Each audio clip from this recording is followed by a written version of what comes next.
Қараңыздар жігіттер, бізде өзі қызық түсінік болып кеткен ғой. Бір жігіттердің басына іс түседі, қиыншылық.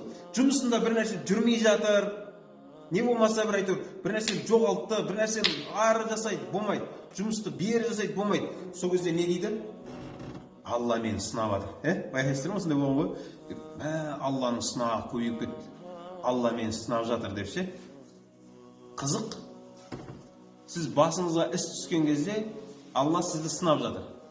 Сонда сіз тоқ кезде Алла сізді сынап жатқан жоқ деп ойлайсыз ба? Кейбір жігіттер айтады, енді екінші жағы. Құдайға шүкір айтар, қарыз емеспін. Құдайға шүкір жұмысым әйтеуір жүріп жатыр. Құдайға шүкір ешкімнен кем емеспін. Құдайға шүкір бала шаға тоқ, ешкімнің қолынан қарап отқан жоқпын. Нормально өмір сүріп жатырмын. Қараңызшы, не дейді? Бұлар Алланың сынағы келіп тұрғанын ұмытып қалғанда. Қараңыз, біздер басымызға іс түскен кезде бізге сынақ келді деп ойлаймыз. Ал тоқ кезде біз ұмытамыз. Тоқтықта сынақ. Не дейді? Шүкіршілік етер ме екен, етпес пе екен? Не дейді? Алла тағала ертең қияметте бізді аштықпен, тоқтықтан сұрамайды, шүкіршілікпен, сабырлықтан сұралады. Аш болдың ба, сабырлық қылдың ба?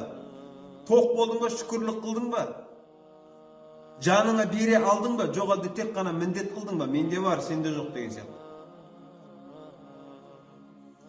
Жігіттер, Алланың сынағы тоқтамайды. Осыны ұмытпайық. Егер сіздің жағдайыңыз жақсы болып кетті ма, демек біреудің үстінен деп сөйлеуге ақым жоқ. Өйткені сізді сынап жатыр.